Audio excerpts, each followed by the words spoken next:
Ahoy there, YouTube! I'm back again for another Behind the Corner, where I take you behind the scenes of running Bauer's Game Corner. And today, I'm going to be talking about these new YouTube Shorts and why I'm so excited about them, why I'm really leaning into them pretty hard right now. Granted, I also want to let you know that I'm going to always be doing unboxings and gameplays and reviews and all that sort of stuff. This is just like an added little extra thing, a phase I'm going through right now to see if I like it. And I got to tell you, I really do like it. And you'll see exactly why really quickly. They get pretty popular, and when they do, they get pretty popular really fast, and it's just so interesting because, and I'll explain a little bit how this works, they get put on what's called the short shelf. So I make a YouTube short, and right now, actually, this one's doing a weird trend that I have not seen yet. So this is a terrible example. We're going to come back to this one because I want to show you typically what happens. And that one gets me really excited because that one is totally different. So let's look at this one. 2 rule booklets in 1 game. And so if you don't know about these YouTube Shorts, they're these 16, well, they can be up to 60 seconds, but I've been making them really short because that's how my brain works. These vertical videos, typically shot on my phone, they're supposed to be going up against TikTok is what they're trying to do. So YouTube sent me an email and said, hey, we're going to give you like $180 million or something crazy like that over the next 16 months or whatever it is. And we're going to be giving away cash just every single month to people on top of YouTube Shorts, in addition to being able to monetize the YouTube Shorts, even though I don't actually know how that works. It's really weird YouTube monetization, because they're only monetized part of the time when a video is not on what's called the short shelf. And this might change. This could change at any point because this is a very experimental thing here. But if it's on the short shelf, you don't get paid for it, but it gets seen by just tons and tons and tons and tons and tons of people on their phone, because that's just one of those ones that's going to pop up for specific subsections. So maybe, for me, it's like 18 to 35-year-olds who like, the Dice Tower or something like that. Some sort of weird metrics they have, and they show them this. But let's get to it. So yeah, this is typically what they look like. You'll definitely see like a big spike, and then just teeter off. And what I suppose, what I've read about this, and I haven't read anything, they're all videos, but I've watched videos about it, is that each time you get onto the short shelf again, it's going to be a little bit bigger, because essentially, they put you on the short shelf to see how you do. Like, are people going to like you? And if it goes well, then the next time they put you on the short shelf, presumably, they're going to do it like a larger sample size, to see if this is the kind of thing that, this is going to drive eyeballs. It's going to keep people on the YouTube phone app, which is exactly what they want to happen. Which makes these extra exciting, because this was 1 subscriber for my first trip to the short shelf. But what happens when I get that first video that takes another trip to the short shelf? Maybe that's 10 subscribers.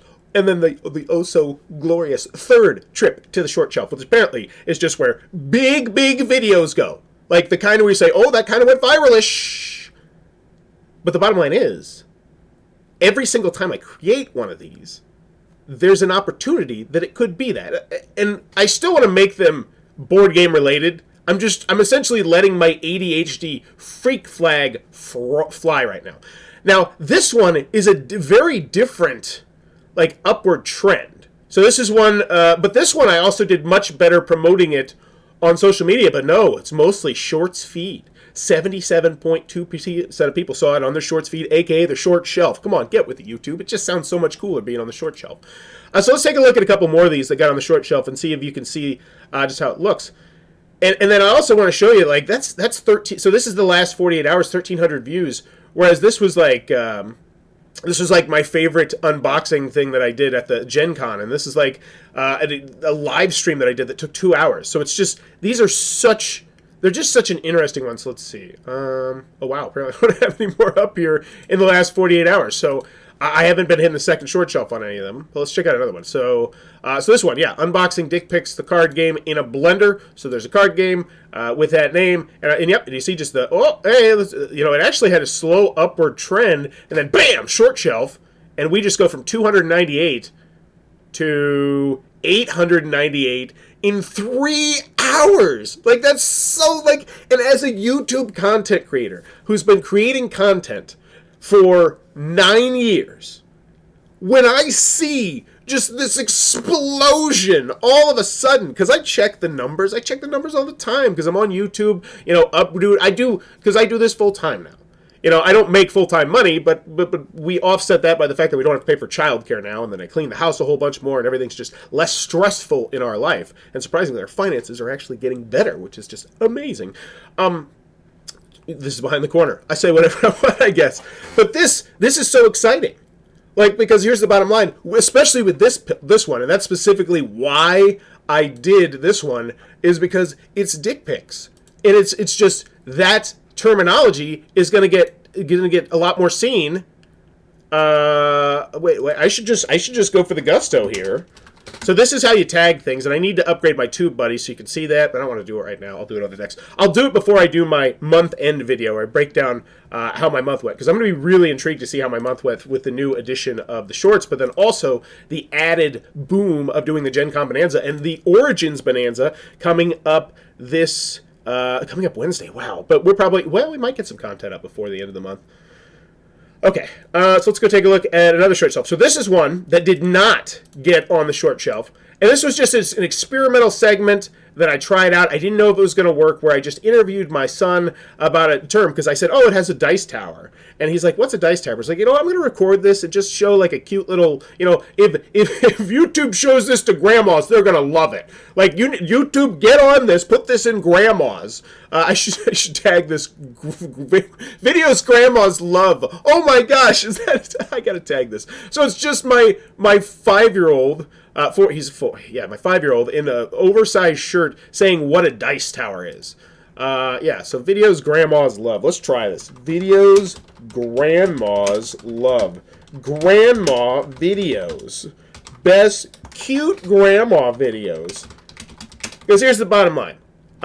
This is absolutely something that grandmas, I shouldn't say all grandmas, but most of the grandmas I bet would be like, oh, look at that cute little 5-year-old, that shirt, he's going to drown in that shirt, someone be, like, I can hear my grandma saying that right now.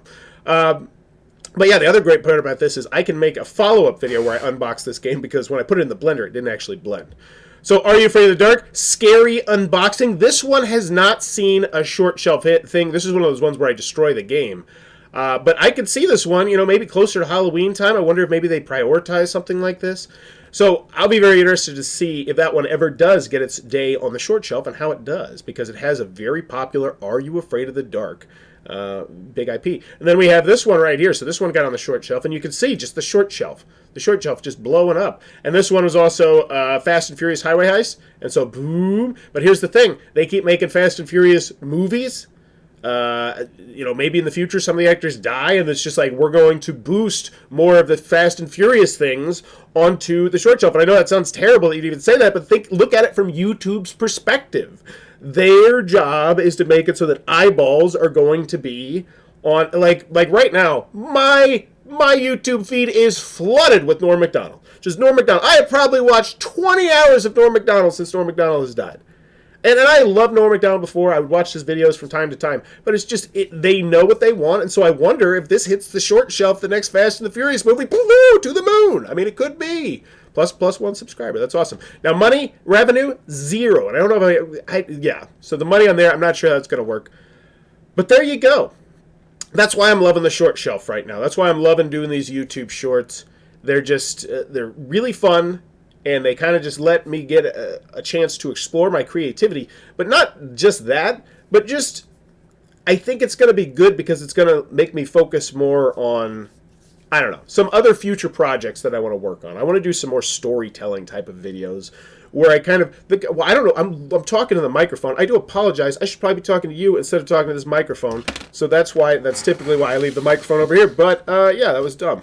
So now, that's behind the corner, though. It's kind of weird stuff you're going to get on here. If you're enjoying this content, please be sure to click on that subscribe. If you're not, I'm trying to reach 9,000 subscribers to celebrate my 9-year anniversary of making YouTube content.